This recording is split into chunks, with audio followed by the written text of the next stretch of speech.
Saya mau bilang begini, kalau hatimu, pikiranmu susah, dirundung oleh kemiskinan, ketidakmampuan, kekurangan, maka keberlimpahan nggak akan masuk. Tidak akan masuk. Itu sebab dikatakan, percayalah bahwa kamu telah menerimanya. Itu yang dipesankan oleh Yesus di dalam kitab Markus 11:20.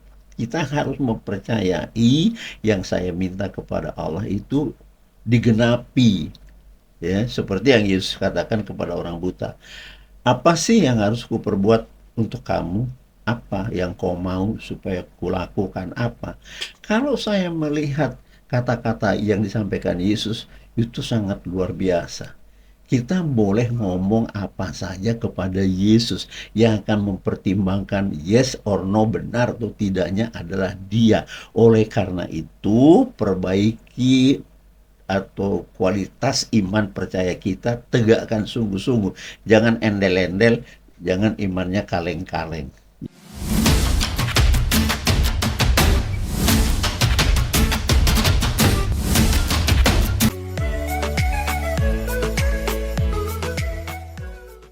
Bapak Ibu Saudara dan teman-teman, mari kita lanjut lagi pembahasan untuk memampukan teman-teman mengakses doa, permintaan terutama paling banyak ya, kepada Bapa Surgawi yang kita sebut Tuhan Allah di dalam Yesus Kristus Juru Selamat kita.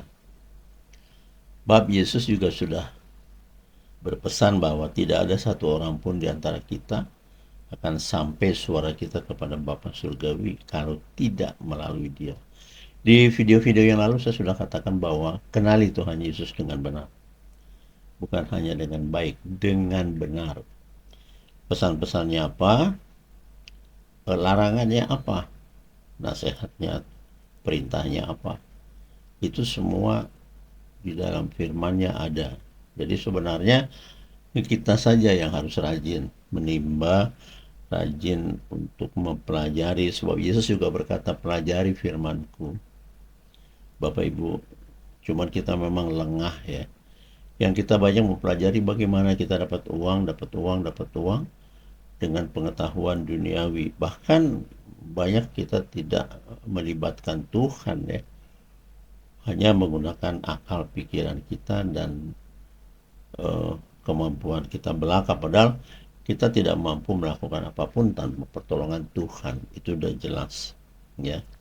Jadi kita ini hidup di tengah-tengah orang yang selalu mengaku itu mustahil, Pak, Bu. Itu nggak mungkin kita kerjakan. Tidak bisalah itu.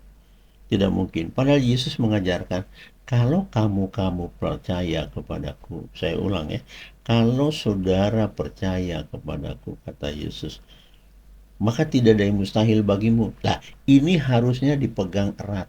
Ini janji firman. Berjanji kepada kita. Dan ini disampaikan oleh Yesus sebagai juru selamat. Namanya juru selamat. Supaya kita tidak tersesat. Tidak kita dikalahkan oleh roh-roh penyesat. Tidak kita dibantai oleh roh-roh itu. Tidak kita menjadi terpuruk. Usaha terpuruk, uang susah didapat, pikiran dibelenggu yang negatif melulu, pertengkaran di mana-mana. Ini semuanya nggak bagus. Nggak bagus. Ya Bapak Saudara, jadi saya mengingatkan pada kesempatan ini, peringatan-peringatan Yesus itu tajam. Anjuran-anjuran nasihatnya juga sangat menguntungkan. Ya, coba kalau kita lihat begini misalnya, kita ini diizinkan meminta apa saja. Ya, jadi jangan katakan bahwa kalau saya mengatakan tentang kekayaan dunia, itu saya menjadi menyampaikan berita teolog kemakmuran. Nah, tapi kita juga pengen berkelimpahan ya. Salomo itu diberi berkelimpahan harta dunia, diberi seizin Tuhan. Nah, oleh karena itu, karena Tuhan itu maha memberi, maha mau, maha baik, maha sabar, gitu ya. Nah, kita hormati itu, ya. Nah, sekarang saya akan geser supaya lebih bisa memahami lebih dalam. Begini, saya temukan dalam pembelajaran ini bahwa Tuhan Allah selalu bergandengan dengan kata-kata semesta alam. Ya, enggak apa-apa. Pengetahuan ini saya berikan, pengetahuan ini saya bagi-bagi ya. Sementara ini kan banyak kita berpikir, dan teman-teman saudaraku sendiri, Tuhan ya Tuhan, alam ya alam, nggak bisa. Salah. Alkitab sendiri sudah menulis, digandengkannya kata-kata itu, Tuhan Allah semesta alam, atau Tuhan semesta alam. Disingkat saja boleh, Tuhan semesta. Yang penting pola kita menangkap pengertian tadi bahwa Tuhan semesta, semua yang ada di alam jagat raya ini, Tuhannya itu, Tuhan kita itu. Ya, hewan-hewan, ya Tuhannya itu. Yang kita bilang Bapa di surga, eh, tapi sehubungan kita dengan manusia diajarkan lewat Alkitab, the Holy Bible, bahwa yang kita bilang Bapa surgawi adalah Allah semesta yang punya sifat keilahian yang sangat baik dan tidak pernah buruk perbuatannya. Seperti itu ya. Maha pencipta, maha pelindung, maha pemelihara, maha memberi, maha mengampuni. Di sana semuanya menjadi satu. Yang kita sebut Tuhan Allah. Kita menulis semesta alam. Nah, buat saya belajar, kan disebut semesta adalah jagat raya, tata galaksi, susunan bulan, bintang, matahari, itu galaksi. Tuhannya semua itu, Allah yang kita sembah di dalam Yesus, yang Yesus selalu katakan, tidakkah kamu semua percaya di dalam aku ada Bapa? Nah, di dalam Yesus ada pencipta jagat raya. Di dalam Yesus ada yang punya hukum kehidupan yang hakiki, bukan hukum dunia, bukan undang-undang, bukan, nggak ada di sana itu ya, bukan undang-undang dasar tiap negara, enggak ada ya, hukum ilahi, yaitu balik lagi, karena Allah itu punya hukum, Tuhan itu Allah, dan Allah itu semesta alam buat saya, maka hukumnya adalah hukum semesta. Boleh ya? Kan saya bilang tadi, Tuhan semesta, Tuhan Allah, Bapa surgawi. Ada banyak ya, bisa kita sebut-sebutkan itu. Saking berkuasanya. Lalu karena digabungkan dengan Tuhan semesta jagat raya ciptaannya, maka sampailah dia menjadi Tuhan pemilik semua kehidupan di jagat raya. Termasuklah di bintang-bintang yang di sana, ada di bulan mungkin, ada di planet Mars, ada di planet Merkurius, ada di planet banyak sekali ya. Di planet-planet itu saya tidak ahli, tetapi yang kita lihat berkelip-kelip di langit kalau lagi gelap itu bersinar-sinar. Nah, itu kan tata surya ya. Ya, bintang-bintang yang berkelip itu punyanya. Jadi Tuhan yang kita sembah, Tuhan itu. Kalau misalnya ada di di mana di bintang-bintang yang bertaburan itu ada makhluk, saya tidak tahu. Kalau itu Tuhannya Tuhan kita, karena pencipta seluruh. Ya, jadi kita tidak boleh berpikir kerdil. Tuhan itu Tuhannya orang Kristen, salah. Tuhan seluruh alam, makanya Tuhan semesta. Baik, sampai ke situ saya giring supaya tahu. Maka kita harus tunduk kepada apa yang dikatakan atau firman dari Allah, Tuhan semesta ini di dalam Yesus. Kan sudah kita kenal bahwa Allah itu di dalam Yesus adanya. Yesus adanya hidup di dalam kasih Allah. Enak sekali ya. Di video yang kemarin sudah saya katakan itu, sebetulnya saya akan melanjutkan ini, hanya sekarang konteksnya akan saya menyinggung masalah semesta. Keilahian itu menjadi satu dengan semesta alam, ya, dengan alam.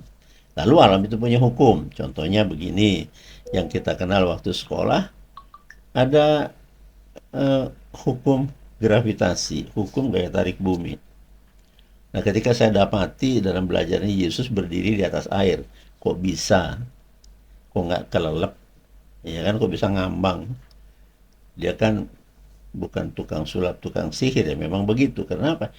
Karena dia bisa perintahkan alam, jangan aku kesedot. Nah, izinkan aku berdiri di atas air, kan gitu. Karena semua itu punyanya Yesus. Ya, yang paling mencolok, yang sering kita kenal ini ya, bahwa orang mati saja dibangunkan. Lazarus. Lalu pesannya kepada kita juga begini, kepada kita murid-muridnya sekarang ini, sembuhkan yang sakit, bangkitkan yang mati, tahirkan yang kusta, semua setan usir demi nama aku, dan jadikan semua bangsa menjadi murid-muridku. Jadi tugas saudara dan saya membawa penduduk bumi ini menjadi murid Kristus.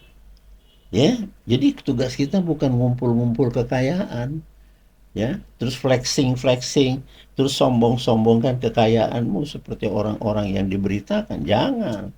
Tuhan tidak sepakat, tidak berkenan yang begitu. Coba lihat, mereka flexing keluarganya, mereka sombong, ya, mereka arogan karena kekayaannya. Sekarang di mana mereka hidup?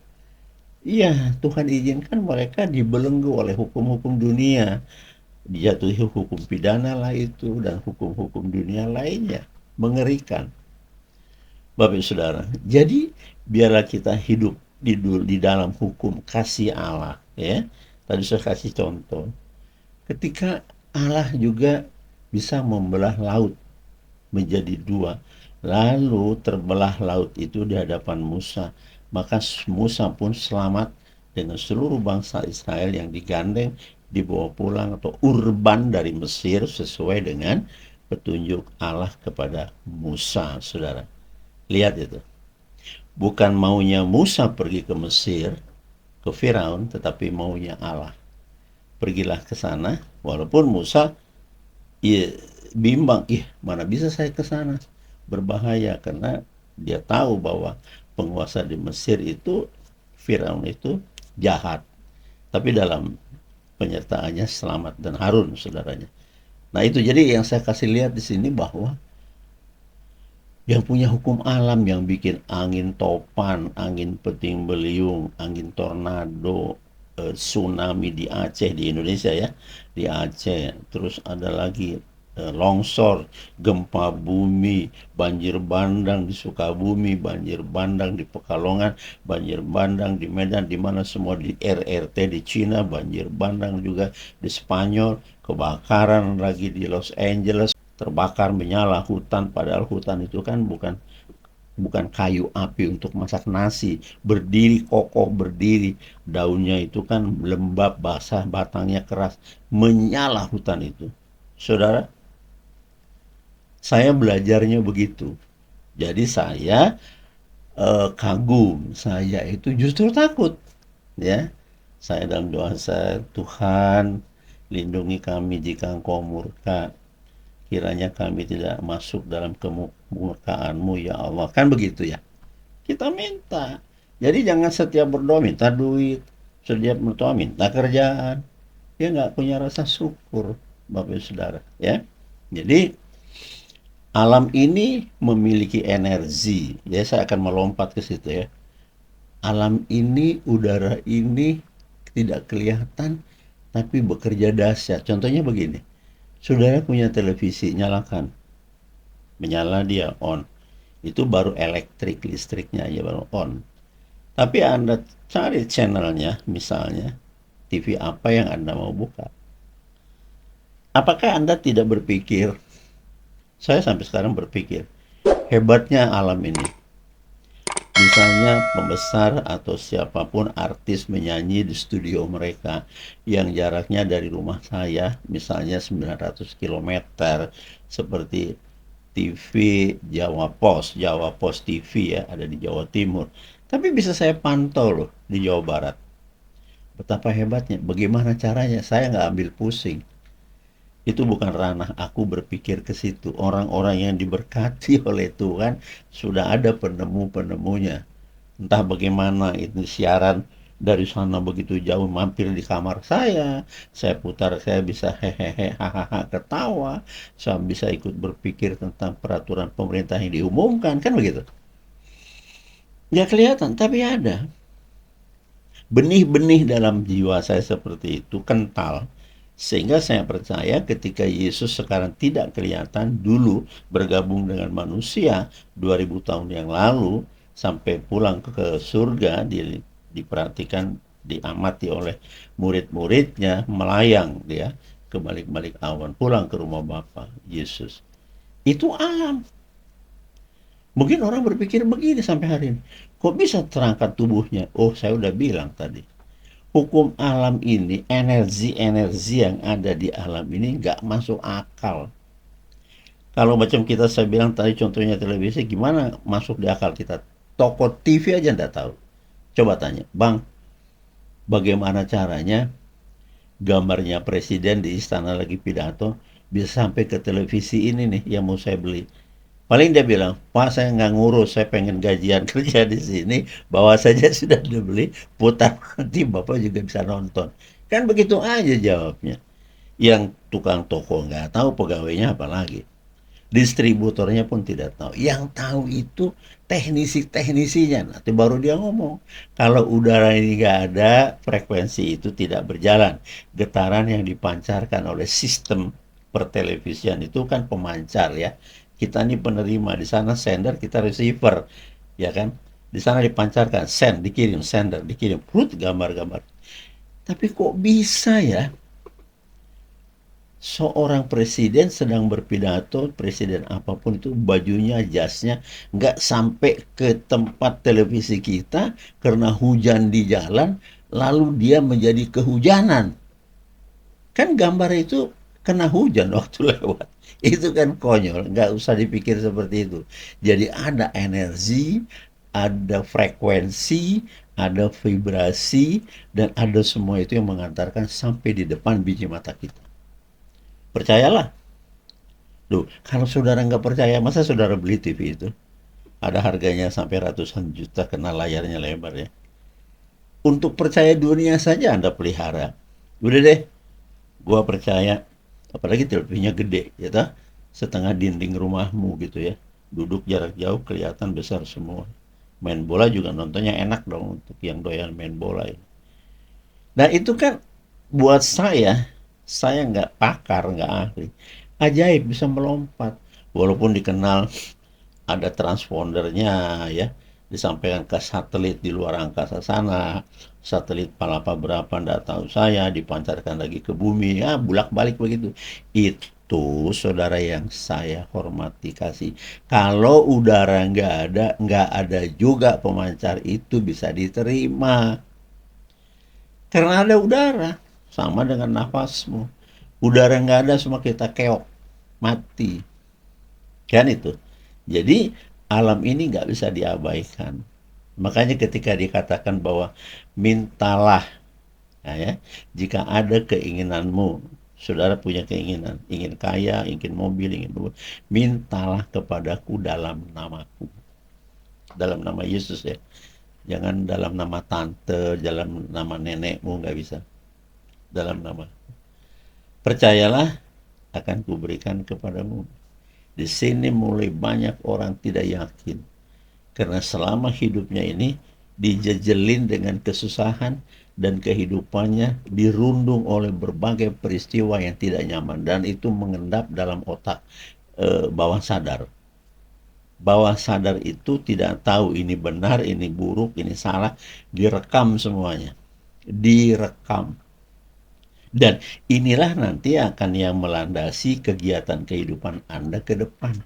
Misalnya begini, saya berbicara dengan seorang gini, Pak, kalau Bapak pengen rumah, berdoa, udah ya, kena jalur kita, jalur kepada ilahi berdoa. Lalu, untuk membantu semuanya ini, ya, misalnya Bapak pengen rumahnya modelnya kayak apa, coba pergi ke pameran-pameran perumahan, pameran properti, para pembangun developer, lihat ditolak, belum lagi belum lagi melakukannya udah dia tolak. Jadi ada sebuah ketakutan yang mengendap.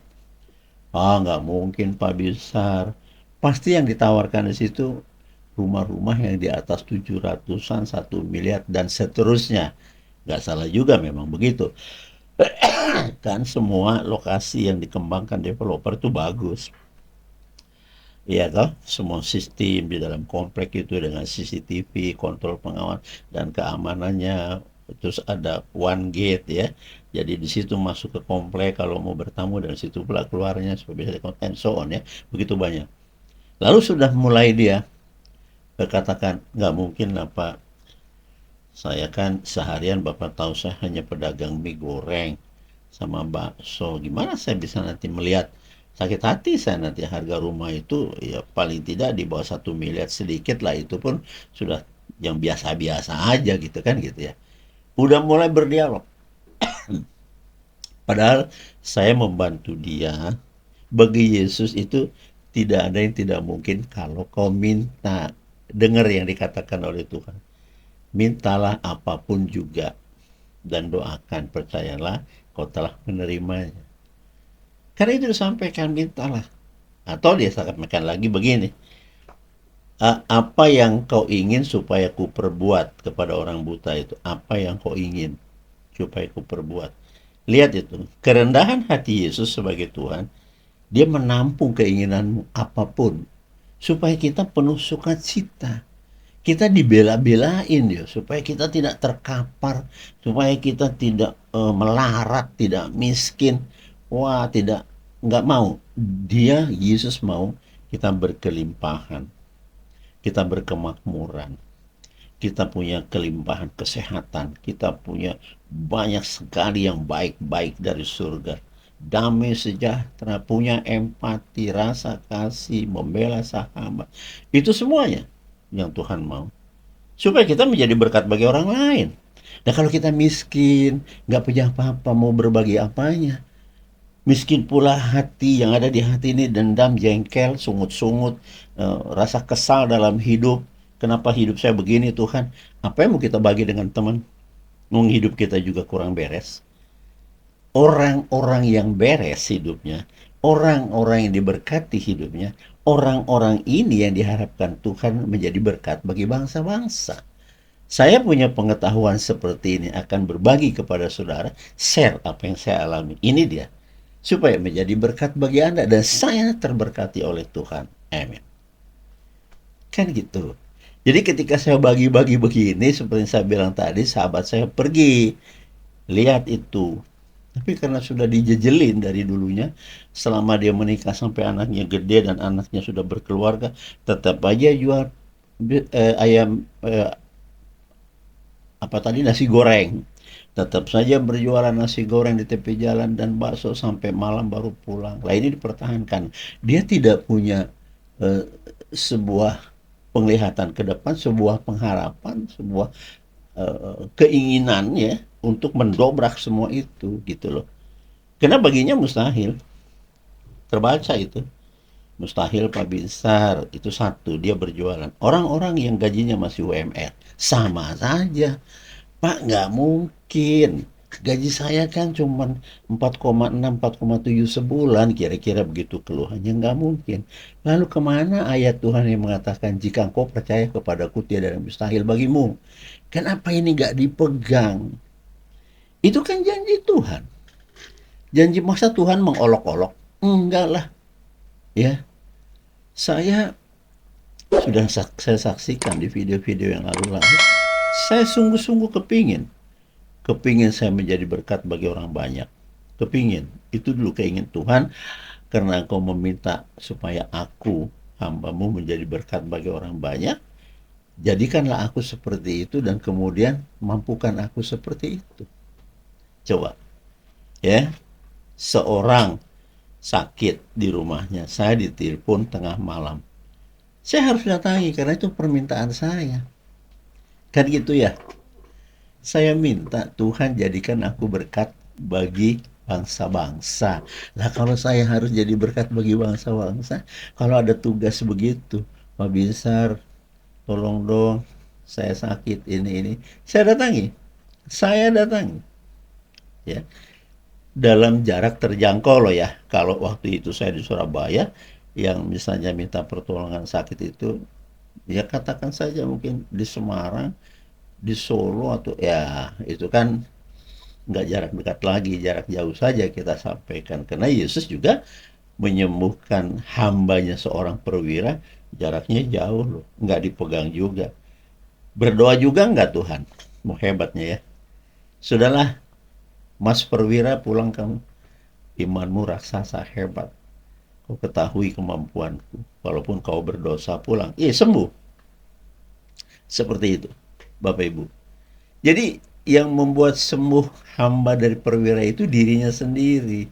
Dirinya yang mengatakan, Tuhan, katakan sesuatu untuk hambaku di rumahku, pasti dia sembuh. Di video yang kemarin sudah saya paparkan sebagiannya. Nah juga saudara begitu, ketika orang ini saya lihat itu pameran-pameran properti yang dibuat oleh para developer sekota Madia Surabaya itu ya, nggak pergi dia sampai hari ini, sudah nggak ada orang itu, sudah dipanggil Tuhan, tetap saja melarat ya. Kata melarat kalau nggak enak ya miskin sudah. Karena kalau miskin begini, ukuran saya begini teman-teman ya, kita serius, miskin itu ukurannya adalah harta dunia. Kalau sudah melarat, sudah harta dunia nggak punya, kan gitu. Kesehatan silih berganti, penyakit datang, ya. Rumah tangganya tidak damai sejahtera, berantem-berantem mulu. Wah, udah sangat-sangat ya naif sampai melarat ya. Nah, gitu. Padahal Tuhan nggak suka itu. Aku, kata Tuhan Yesus, datang untuk mencari orang berdosa. Siapa? Saya. Saya dicari oleh Tuhan Yesus. Itu siapa lagi? Kalau saudara dicari, baguslah itu. Kalau saya dicari, itu saya imani. Aku datang ke dunia ini mencari orang berdosa. Ketika saya baca begitu, iman saya ngomong nih, aku lo Tuhan, kau cari aku bukan? Ini dia, aku orang berdosa. Nah, saya percaya teman-teman belum pernah ngacung kayak gitu ya. Saya percaya, aku orang berdosa. Jadi mulailah bertobat. Ampunilah, aku mau ikut denganmu. Sebab aku tidak boleh lagi di zona dosa, karena orang kudus engkau itu Tuhan. Nah, kita berbicara di dalam doa. Jadi kita tidak ngomong duit, duit, setiap doa duit, setiap doa hutang dan hutang. Karena kita selalu kekurangan duit dan merasa hutang tidak dibayar, tidak bisa dibayar. Ujuk-ujuk karena itu ada di dalam apa itu, pikiran bawah sadarmu, itu terus yang akan mengikat jiwamu dan pikiranmu bahwa kau tidak sanggup membayar hutang. Jangan. Itu mengikat, ya kan? Maka dikatakan tadi, jadilah padamu seperti imanmu. Yesus juga ngomong gitu kepada yang sakit sih memang. Tetapi kalau kita katakan seperti yang saya sudah sampaikan di video yang lalu, Bapak Ibu juga boleh tiru ya. Apa yang Bapak mau, karena kan iman berlaku buat semua umat ya. Buat saya tidak semua, bukan hanya untuk Kristen doang, untuk siapa saja.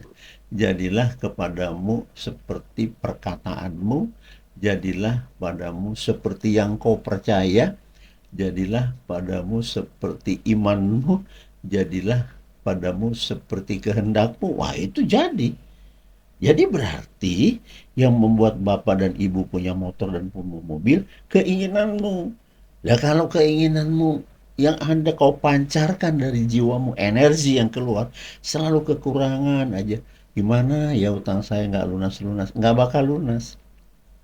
Nggak bakal lunas. Karena itu terpancar semuanya tentang kekurangan-kekurangan. Tidak memiliki kelebihan. Harusnya kita tuh berpikir tentang kelebihan, kemakmuran, keberlimpahan, maka itu akan datang. Bersukacitalah hatimu, mengucap syukurlah kepada Allah. Ini sebetulnya gerbang-gerbang kelimpahan, baik itu kelimpahan kesehatan, tidak sakit-sakitan, baik itu kekuatan fisik, yaitu tidak kelihatan menua, kelihatan umurnya sudah lanjut, tapi fisiknya kelihatan muda-muda saja, nggak usah ke salon juga kali, kan gitu ya. Ya, di rumah juga kelimpahan damai dengan suami istri dan anak cucu, kayak gitu kan. Jadi tidak duit melulu sih. Tetapi kalau memang itu tujuan bahwa Anda memiliki menginginkan bahwa supaya hutangmu bisa lunas, pikirkan hal-hal yang terlunaskan. Jadi ya, hidup saya pernah ngomong begini ya, di Markus 11 ayat 24 itu, percayalah bahwa kau telah menerima. Ketika Anda berdoa secara privat, saya turut mendukung dalam doa kalian tentang hutang-hutang. Tetapi saudara lipat tangan, karena itu hubunganmu, hutangmu dengan Tuhan secara pribadi. Karena aku tidak bikin hutang.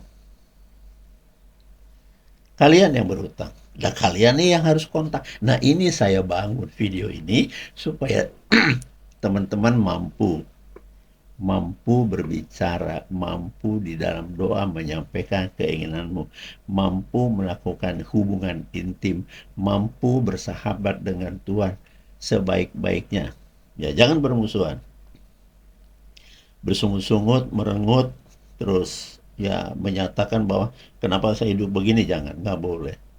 Kita hidup ini sudah ditakdirkan, tetapi kita bisa membuat hidup kita berkelimpahan. Makanya jika kita percaya tidak ada yang mustahil. Nah, muter lagi ke situ. Jadi bangun dulu rasa percaya kepada Tuhan, kepada alam semesta. Ya, kembali yang saya pertama katakan tadi, bahwa Tuhan yang kupelajari ini Tuhan semesta. Jadi di semesta ini semuanya tersedia. Makanya ketika saya baca, jangan kau khawatir apa yang hendak kau makan minum. Dan jangan pula kau khawatir apa yang hendak kau pakai untuk tubuhmu. Tidak. Jangan. Sebab itu sudah tersedia di sekitarmu, di alam ini. Dan apalagi di video-video lalu selalu saya ingatkan, saudara dan saya punya kuasa. Itulah sebabnya kita segambar dan serupa dengan Allah. Jadi untuk teman-teman, ya, jangan kecil hati, ya, tetap berbesar hati, tetap percaya, dan ya tetap bersuka cita karena Tuhan tidak pernah tidur. Oleh karena itu, yang saya katakan juga di lalu-lalu video itu, bahwa Tuhan melihat imanmu, Tuhan tahu isi hatimu, ngedumel kek, bersungut-sungut kek, yang baik-baik kek hatimu dan imanmu, Tuhan tahu kok nilainya. Oleh itu, sepadan dengan itulah kau terima dalam hidupmu. Kan begitu ya, Bapak Ibu Saudara. Jadi, nggak bisa dibohong-bohongin seperti itu. Ada juga video yang sudah saya launching bahwa ya kita tidak bisa berbohong kepada Tuhan. Dia hadirat Tuhan semua jelas, ya, semua jelas. Jadi apa yang kita tabur akan kita tuai, apa yang kita perbuat itu pula yang datang kepada kita, Bapak Ibu Saudara. Ya, jadi pelan-pelan dirunut apa yang saya katakan dan pelajari.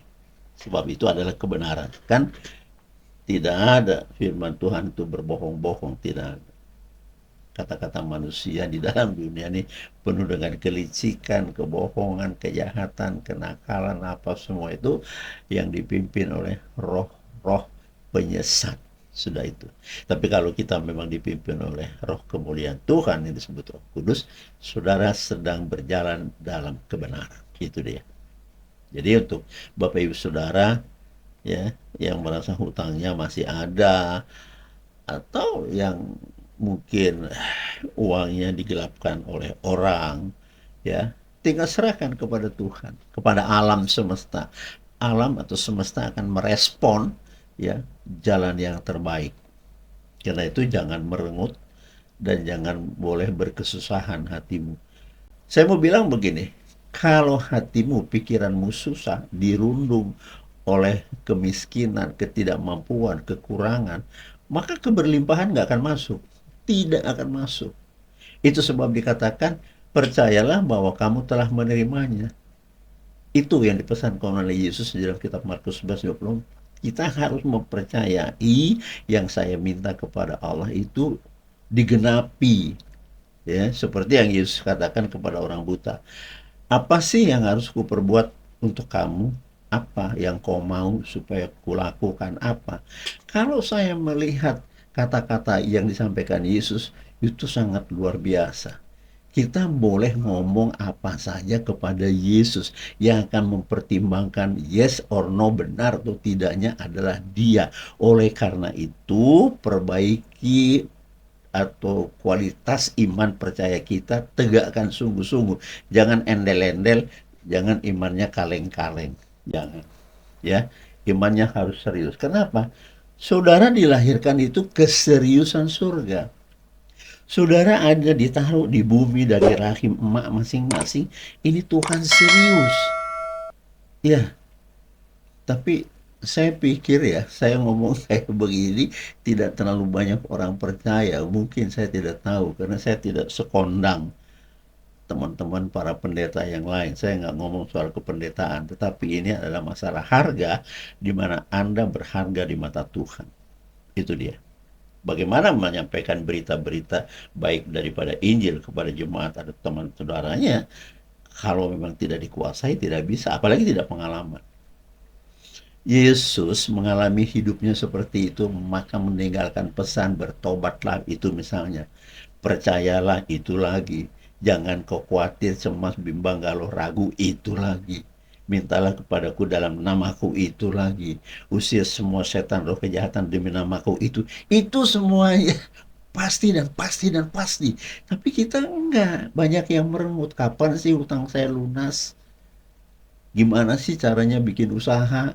Ya tidak pernah dimulai, nggak akan terjadi apa-apa. Iya kan? Mulailah dari hal yang paling kecil. Lalu ada di dalam pikiran saudara keberhasilan yang dipikirin. Jangan belum dimulai sebuah rancangan, Anda sudah dihujani dengan pikiran kegagalan. Kayaknya nggak deh, nggak bakal berhasil. Nah sekarang saya tanya, kalau Anda punya gagasan, Anda punya itu rancangan, ya belum diserahkan kepada Tuhan, baru dipikir saya mau bikin jual ini, usaha ini, laundry, apalah, sudah ditebas oleh roh penyesat. Jangan, kamu nggak bakal sukses. Apa pengetahuanmu? Nah, ini sudah dikeroyok yang di pikiranmu. Jangan, itu mau kita blokir. Tidak, saya pasti berhasil. Karena Tuhan tidak pernah gagal. Dan aku di bawah naungan kasih Kristus. Ini yang hebat. Lalu Tuhan itu semesta yang saya bilang ini, karena Tuhan punya hukum yang dasar, mendengarkan semuanya. Apa yang ada di hatimu, saya bilang tadi, tahu isi hatimu, akan digiring kepada apa yang kebenaran ada di dalam hatimu, pikiranmu. Seperti begitu. Ya, Tuhan itu baik, yang baik-baik akan dikerjakan.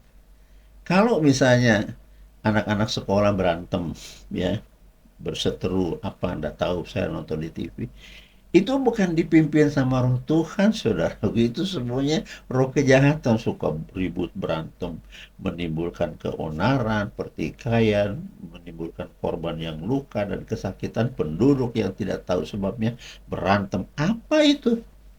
Coba lihat di TV. Dan TV sudah memuat berita-berita itu menjadi konyol ya.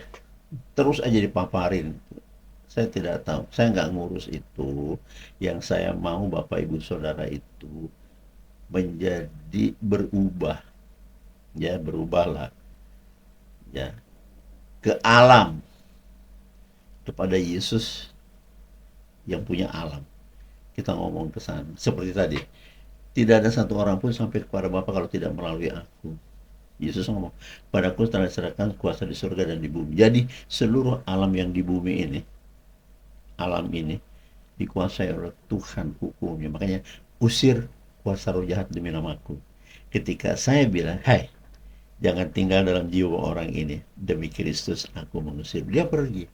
Nggak usah teriak-teriak pakai trompet, nggak usah madu amat. Ngomong saja begitu, karena itu sudah perjanjian antar roh. Roh Allah atau Yesus berfirman, menitipkan kepada kita supaya kita lakukan, usirlah itu demi namaku, dan itu akan terjadi. Sementara roh-roh jahat itu tadi yang mengganggu, udah tahu ini sebuah peraturan yang tidak boleh dilangkahi, tidak boleh dikangkangin oleh mereka, sekalipun mereka roh jahat. Patuh. Tetapi, ada tetapinya. Jika memang orang yang mengusir roh-roh jahat yang mengganggu seseorang apapun itu dikenal ya oleh roh-roh jahat itu mereka bukan orang baik-baik yang pro, yang di dalamnya ada roh Tuhan, enggak. Lalu nanti bertanya, setan itu siapa kamu? Kalau Yesus ku kenal, Paulus aku tahu, lah kamu. Nah, sampai begitu pertanyaannya roh pengganggu. Itu karena memang tidak ada apa-apanya orang ini. Jadi kalau dikatakan Yesus kepada kita semuanya sebagai pengikut dan muridnya, usirlah. Karena kita kalau mengikuti langkah dan ajaran Yesus sudah mampu mengusir. Itu maka dikatakan usirlah. Ya, tidak mungkin dikatakan usirlah kalau kita bukan orang-orang yang percaya. Jadi harus harus jadi orang percaya. Begitu juga tentang permintaan. Taruh di dalam imanmu, taruh di dalam jiwamu, visualkan, gambarkan, rasakan konteks tentang hutang sudah lunas, tersenyumlah engkau, jangan bersungut-sungut, ya. Jangan bertanya kapan sih, enggak. Semua waktunya di tangan Tuhan. Jadi yang saya tanamkan di sini, percayai Tuhan bekerja sempurna, ya. Ada yang bertanya, saya tidak sebut namanya, bertanya kepada saya begini, Pak, kapan sih hutang saya lunas? Saya enggak bisa jawab, sungguh. Saya nggak bisa jawab. Tergantung kepada saudara, kapan saudara memperbaiki iman di video kemarin, perbaiki kualitas iman. Baru ketika Anda sudah baik, ya, hatimu itu tidak rusuh, gemerusuk, tidak, sudah baik, sudah tentram, tenang banget gitu kan, bisa mempelajari firman Tuhan, menerima keadaan semuanya ini adalah bagian dari hidupmu, akui segala kesalahanmu di hadapan Tuhan, Anda mulai melekat menjadi satu. Ya, percayakan kepada Tuhan, pasti akan ditolong. Iya kan? Jadi yang penting perlihatkan imanmu benar, itu dia. Bukan perlihatkan cincinmu, bajumu. Nggak perlu tuh Tuhan bilang tadi, jangan khawatir apa yang hendak kau pakai di atas bumi ini. Bukan. Bukankah tubuh itu lebih penting dari perhiasan, cincin, gelang, berlianmu? Nggak perlu. Dan jangan khawatir apa yang hendak kau makan dan minum dalam hidupmu.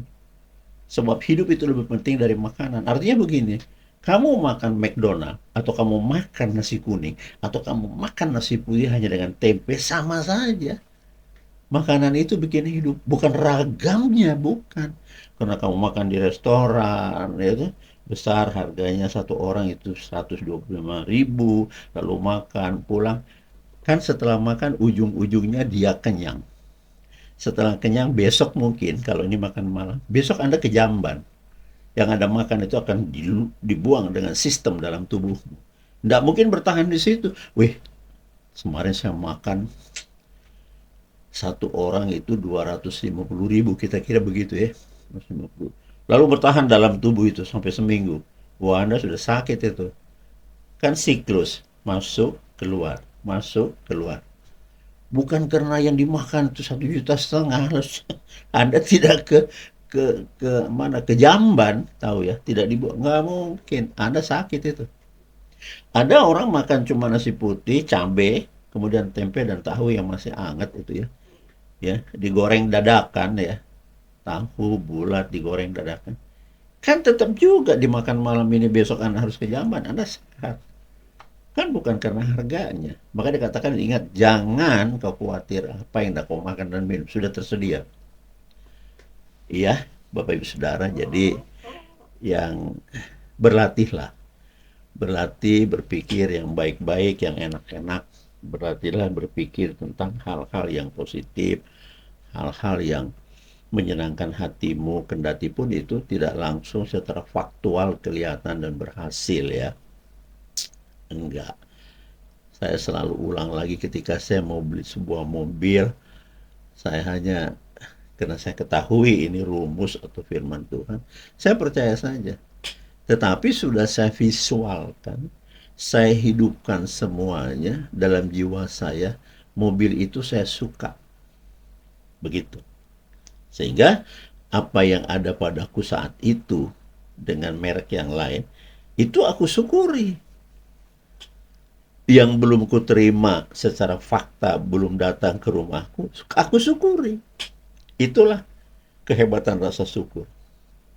Maka dikatakan, bersyukurlah setiap saat dalam segala hal. Jadi dalam hal meminta, karena janji Yesus pasti digenapi kalau kamu percaya, syukuri.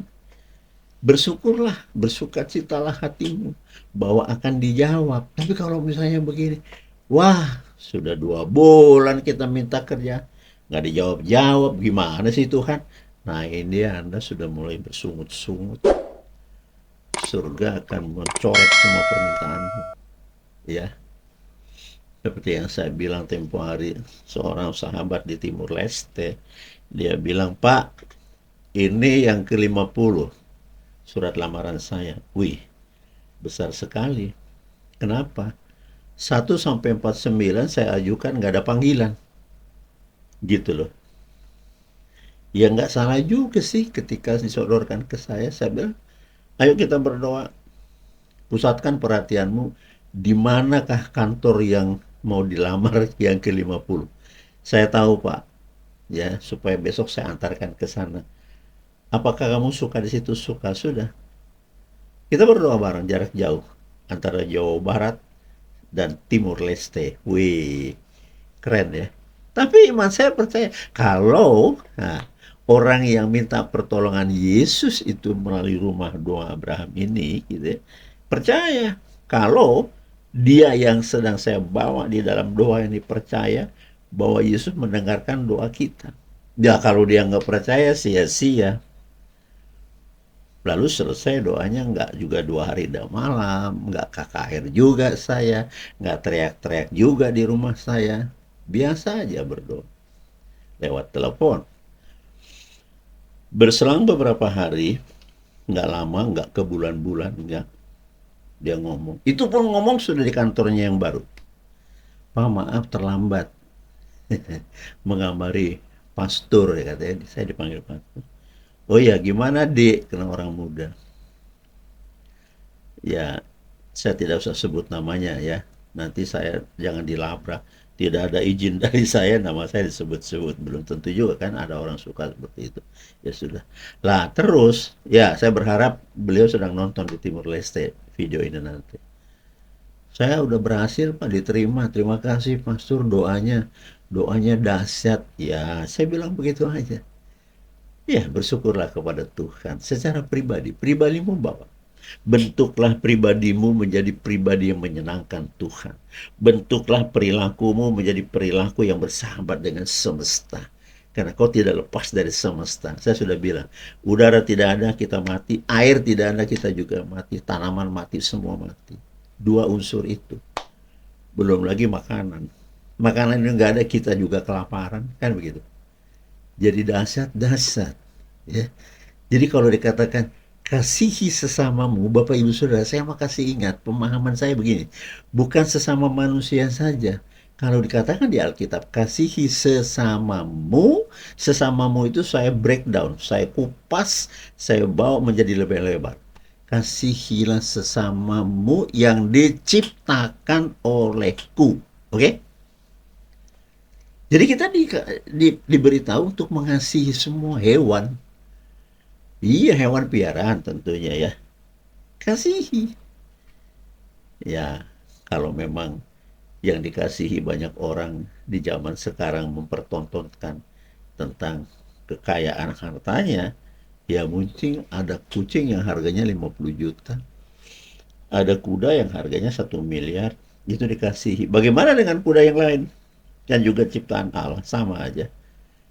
Cuman kalau kuda-kuda liar yang ada di pegunungan, seperti di Aceh itu banyak sapi liar, itu padahal itu ciptaan ilahi juga sama. Ya kan? Cuman karena ini dibeli dengan mahal, lalu perawatannya jadi khusus. Kucing yang mahal, harganya puluhan juta. Burung ada yang harganya 200 juta. Burung itu, burung hanya karena bunyi-bunyian. Tetapi ketika burung, ini lambang supremasi kekayaan, digantungkan di teras kayak di belang, kalau tamunya datang dilihat, weh om bagus ya burungnya, iya. Nggak usah tanya berapa belinya, dia akan ngomong, karena itu membanggakan dirinya. Kalau boleh saya kasih tanda petik, mungkin sedang sombong ya. Iya, bagus kan itu. Dikasih makan, dicuci, kira-kira dimandiin, makanannya juga mahal, deh. Kira-kira gitu ya. Gitu. Nanti lama-lama orang itu menggelitik. Pasti harganya mahal. Iya, om udah beli tuh 200 juta loh. Bu, kaget kan. Kaget. Para burung sebangsa itu di hutan banyak. Nah, tapi dia sudah mengasihi, cuman sudah flexing lagi, mempertontonkan kekayaannya. Gitu. Jadi, kasihilah sesamamu, sesama ciptaanku. Tanam tanaman, deh kasihi. Alam ini dikasihi.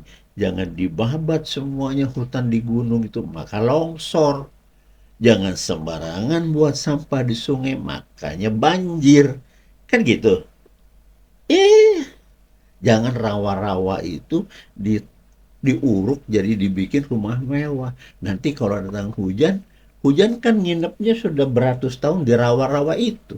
Oleh developer yang punya fulus, ditimbun, dibikin rumah, kebanjiran juga. Tuhan kasih 2 hari 3 hari berturut-turut siang-siang hujan, kelelep, daerah mewah itu kebanjiran. Coba kenapa? Itu tempat tidurnya air dulu. Jaga itu rawa-rawa itu, jangan karena ada duit timbun. Cari keuntungan kan. Jangan kumpulkan hartamu di bumi dan itu tidak ada manfaatnya di hadapan Tuhan. Orang kaya yang datang kepada Yesus, orang muda, Tuhan, bagaimana supaya saya sempurna bisa memuji dan kepada Tuhan, kepada Allah semesta. Yesus pesannya satu, pulanglah anak muda yang kaya, jual hartamu, bagikan kepada semua orang tidak punya di sekitarmu, orang-orang miskin, baru kau datang kepadaku. Artinya apa? Kita tidak perlu datang kepada Yesus dengan kemilau-kemilau cincin dan gelang yang ada dan kalung yang ada di badan kita. Tuhan tidak suka. Sudah, jangan hiasi tubuhmu. Jangan. Tapi biarkan firmanku di dalam jiwamu, itu Tuhan mau. Iya kan? Itu ya Bapak Ibu Saudara. Jadi mudah buat saya loh ya. Mudah. Minta saja. Karena itu Yesus sudah katakan mintalah. Yesus itu mewakili alam ya. Alam itu akan memberi. Ya, jadi makanya jangan berkata yang bukan-bukan gitu loh. Jangan berkata yang menyesatkan. Misalnya kita katakan kepada anak kita, wah kamu dasar anak bodoh, coba. Anaknya sendiri dibilang bodoh. Gak boleh. Dasar anak tolol, ngabisin duit aja sekolah mahal-mahal, dablek loh. Gak ada keturunan papa kayak begitu. Dirujak habis-habisan anaknya. Itu darahnya. Saudara pikir itu Tuhan tidak mendengar? Cicak berbunyi di rumah saya. Yesus mendengar dari kemuliaannya. Das. Iman saya sampai sebegitu itu pekanya. Jadi kalau Anda sudah maki-maki anakmu loh, bukankah itu kebanggaanmu kalau ditanya tetangga, Om, berapa anaknya? 3, 2 laki, 1 perempuan. Diomongkan, waduh, sukses ya Om. Saya udah nikah 4 tahun nih, belum juga dikasih keturunan. Nanti dinasehatin. Baik-baiklah sama Tuhan. Ya, berdoalah supaya saya seperti Om. Gitu malah padahal di rumahnya dimaki-maki. Nggak, ini berlawanan ini. Yang diomong, yang keluar itu tidak sama dengan kelakuannya.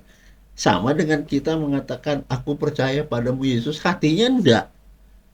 Enggak bisa. Kita kan harus seiring. Harus benar-benar seperti yang keluar di mulut, itulah di hati. Jadi lain di hatimu, lain di mulutmu. Enggak, Tuhan tahu. Jangan kibulin, kan saya udah bilang. Jangan bohongi Tuhan itu. Maha tahu, masa nggak takut sih, Bapak Ibu Saudara? Ya, jadi ya kita sudah di penghujung pertemuan ini. Pesan saya begini, jangan anggap sulit menghubungi Tuhan. Jangan, selamanya tidak akan ketemu. Karena anggap Anda sudah membuat memblok di dalam hatimu, pikiran, sulit deh mau ngomong sama Tuhan. Sulit deh mau nyampaikan doa sama Tuhan. Ya selamanya sulit. Karena Anda sudah dibelenggu kesulitan. Dan kesulitan itu terus yang bertambah besar dalam hatimu. Tapi kalau Anda dalam hatimu, ya aku akan belajar Tuhan. Pasti aku bisa. Pasti aku akan sampai. Pasti doaku akan kau terima. Katakan seperti itu saban hari. Bahasa hari-harinya yang saya tahu orang-orang itu sudah menganut kata konfirmasi. Diafirmasikan, konfirmasikan kepada Tuhan hal-hal yang kita mau yang baik-baik. Sebut saban hari. Jangan yang dungu-dungu yang diomong. Jangan ketololan kita kasih lihat. Alam itu pikir ini pengen tolol, ini pengen miskin, pengen melarat. Diberi. Kepengen kita kan berkelimpahan, keberkahan, berkat-berkat gitu ya. Omongin itu setiap doa. Terima kasih Tuhan Yesus, aku percaya dan aku selalu datang meminta kepadamu seperti janji firman-Mu, dan aku sudah menerima di alam roh. Selamanya Engkau Tuhanku, amin. Sederhana itu boleh. Sebut setiap hari. Bangun pagi, katakan, aku ini sudah berkelimpahan dibuat oleh Tuhan. Mau tidur, yang dibayangin jangan utang melulu. Sudah selesai.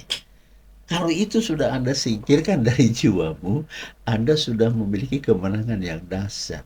Lah iman itu yang diketahui, iman itu yang dilihat oleh Yesus. Besar imanmu, jadilah padamu seperti kehendakku, maka lunaslah utangmu. Tapi nggak bisa bilang begini, Tuhan bagaimana caranya melunasi? Anda sudah mulai hendak mendikte Tuhan, bagaimana caranya? Nggak perlu tahu. Bukankah Tuhan itu banyak sekali cara yang dia punya, nggak masuk akal pun bagi kita itu caranya. Bagaimana caranya Tuhan menyembuhkan orang sakit 12 tahun perempuan itu? Bagaimanakah Tuhan itu menyembuhkan atau membangkitkan Lazarus? Bagaimana saya berdoa, misalnya Raymond yang di Surabaya itu dihidupkan karena saya berdoa? Saya nggak tahu. Bagaimanakah orang ini hampir 5 tahun tidak punya keturunan? Saya hanya berdoa, suami istri di hadapan saya, berapa bulan kemudian hamil terus melahirkan, anaknya sekarang sudah besar. Bagaimanakah yang 17 tahun itu juga diperlihatkan kasih Tuhan kepada mereka? 17 tahun bisa memperanakkan keturunannya, karena memang firman Tuhan kan begitu. Penuhilah dunia dengan keturunanmu, termasuklah yang sudah 17 tahun juga digenapi, karena itu janji Tuhan. Jadi Bapak Ibu Saudara, ya, saya tetap akan menggiring, membagi-bagi pengalaman saya tentunya, ya. Eh, kita semua punya hak berbicara kepada Tuhan lewat doa, cuman doa itu juga memerlukan sebuah kepercayaan atau keyakinan. Kalau saudara nggak yakin, jangan berdoa lah. Nanti yang muncul adalah komplain dan sungut-sungut. Kenapa ya? Kan saya udah doa terus Tuhan. Nah ini Anda sedang komplain. Nggak boleh seperti itu. Tetap berharap, tetap setia, tetap percaya, tetap hormat kepada Tuhan. Karena di tangannya kehidupan kita itu, bukan di tanganmu. Tidak ada satupun di antara kita bisa memperpanjang usia. Hanya Dia yang bisa itu. Buktinya, saya kembali lagi. Yang mati dibangkitkan. Kan diperpanjang lagi hidupnya. Seperti Raymond yang saya katakan di Surabaya. Iya kan. Sebegitu berat sakitnya mereka, istrinya seorang ustadz. Saya hanya berdoa, datang kepadanya, percaya. Coba, ketika saya datang ke rumah beliau ustadz itu, ya Ustadz Khalil, datang istrinya. Saya percaya Pak Pendeta datang dengan Tuhannya, saya pasti sembuh malam ini. Ini persis yang tertulis di perjanjian baru, bahwa kalau saya jamah jubah Yesus saya sembuh. Ini juga ibu itu begitu, padahal kan tidak sama keyakinan dan iman kita. Tapi dia nyatakan sendiri, itu kuasa roh Tuhan berbicara dalam jiwanya. Ya kan? Saya mendapat kemuliaan di situ. Saya percaya Pak Pendeta datang malam ini, saya disembuhkan oleh Tuhannya Bapa. Lo lihat, beberapa hari berselang saya sudah tinggalkan rumah itu, beliau suaminya telepon, terima kasih Pak Pendeta, istri saya katanya sekarang tidurnya sudah nyaman. Ya, dulunya mungkin gelisah tidak bisa tidur, dalam kategori sembuh. Bersukacitalah Bapak itu. Bapak Saudara, tidak ada yang sulit. Yang membuat sulit adalah pikiran. Pikiranmu membuat Anda menjadi runyam dalam hidup. Coba pikiranmu jernih, kan tidak ada apa-apa. Jangan ada musuh. Jangan, ampuni. Jangan ada kesusahan Anda pikirin. Jangan ada sungut-sungut. Kecuali mengucap syukur. Bapak Ibu Saudara. Ya, jadi mari kita mendekat kepada Tuhan. Jangan dibuat-buat. Jujur, tulus, tanpa bohong. Lalu berserah. Aku mau ikut denganmu. Karena Tuhan itu alam, mendengar semuanya. Jadi jangan pernah melepaskan kata-kata yang tidak senonoh, Jadi apa yang kita tabur akan kita tuai.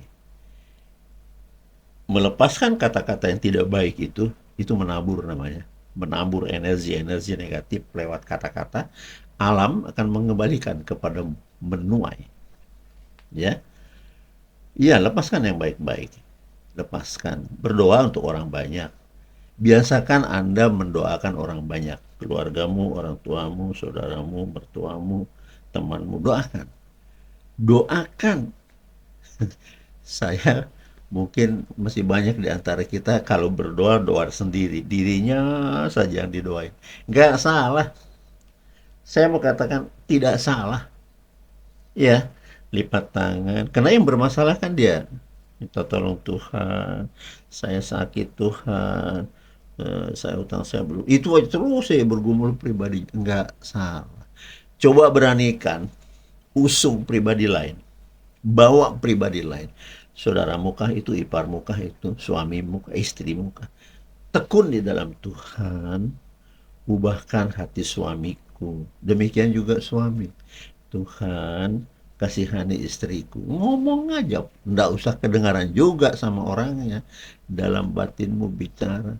Lalu alam itu akan bergetar karena Anda sedang melepaskan energi positif yang dahsyat. Yang dahsyat, karena itu kebaikan dan kemurahan. Kemurahan semesta, kemurahan Bapa Surgawi, kemurahan Yesus di situ semuanya. Bapak Ibu Saudara. Ya, tadi di depan sudah saya katakan, fenomena alam itulah perbuatan Allah. Maka saya katakan tadi, saya ulang di penghujung ini, takutlah akan Tuhan, karena sewaktu-waktu bisa Tuhan membuat angin ribut di kotamu. Bisa membuat tsunami seperti di Aceh, luluh lantak semua, puluhan ribu jiwa. Bukan karena perang. Kalau kita lihat Israel dengan Hamas yang menjadi korban Palestina, itu berperang. Perbedaan prinsip dalam hidup. Tapi ini Allah turun tangan. Dibikin hujan, angin, puting beliung, rumah orang atapnya diangkat, mobil hanyut banyak sekali dibawa oleh air. Didorong saja tidak kuat itu mobil oleh 4 orang. Air dibawa itu kemana-mana sesuka air itu. Takutlah akan itu. Bapak Ibu Saudara, berlatihlah terus, percayalah, hidupkan, nyalakan, dan afirmasikan hal-hal yang baik, dan semua pikiran-pikiran Anda, pikiran-pikiran yang baik. Ya, jangan pernah berpikir-pikir yang tidak baik. Ampuni sesamamu, karena itu diajarkan. Supaya semua itu menjadi milikmu. Saya tetap bersuka cita ketika Bapak Ibu Saudara ada yang mengaku besok, Pak, saya sudah berdoa, hutang saya udah lunas. Iya, segala keraguan, kecemasanmu Anda lepaskan itu. Anda tidak boleh diganggu oleh itu. Ketika Anda bagaimana kau tidak lunas-lunas hutang saya, tidak akan lunas selamanya. Tidak akan. Tapi kalau Anda katakan dalam jiwamu bahwa Yesus, aku percaya hutangku telah lunas karena kau maha kasih atas semua beban-bebanku. Dan aku percaya itu Tuhan. Amin. Lalu rasakan ketika Anda bilang amin, seperti Markus tadi, bahwa hutangmu sudah tidak ada lagi. Besoknya saya ditelepon, Pak, ini kan besok debt kolektornya udah mau telepon jam 10. Bagaimana sih saya yang jawab? Wah, saya rada sulit menjawab ini. Saya barusan saja membangun iman saudara, besoknya diserang lagi. Bagaimana kalau dia nanti menelpon saya marah-marah? Nah itu kan karena imanmu. Kan Bapak Ibu, saya mau kasih tahu, itu muncul dalam pikiranmu. Karena memang itu belum ditebas, belum dihapus. Jangan ada, nggak ada yang mau telepon. Sudah selesai, tolak itu. Tolak. Ada jawaban begini, sulit sekali ya Pak. Enggak, karena nggak biasa aja sih. Ya, hal-hal yang negatif itu ditolak dengan kemuliaan Tuhan. Aku percaya. Sama dengan gini, ketika Musa disuruh ke Mesir, Musa sudah tolak. Ya Allah, aku bukan akabri, bukan tentara ahli perang. Sudahlah, berangkatlah. Nanti aku berbicara lewat mulutmu. Nah, kan itu. Jadi Musa itu hanya badannya saja, muatannya sudah roh Allah. Ketika dia berdialog dengan Raja Mesir, Firaun, sudah dikalahkan Firaun ini karena bahasa yang keluar dari mulutnya Musa adalah Tuhan yang mengutus dia. Dan saudara sudah percayakan bahwa hutang-hutangmu lunas. Saya selalu ngomong, tenang hadapi dia. Percayakan bahwa Allah di pihakmu. Aman. Nanti ketika angkat telepon, kalau masih gusar, aduh mau jawab apa? Sudah pasti Anda keok lagi. Keok lagi. Kalah lagi. Kan begitu. Oke Bapak Ibu Saudara, terima kasih sudah bersama dengan saya. Saya berharap, semua kita berharap akan berubah. Iman kita semakin teguh. 2025 menjadi starting point untuk maju ke tahun-tahun berikutnya bersama dan keluarga, anak cucu saudara diberkati oleh Tuhan. Sampai jumpa. Binsar, amit mundur dari harapan saudara. Tuhan Yesus memberkati. Amin.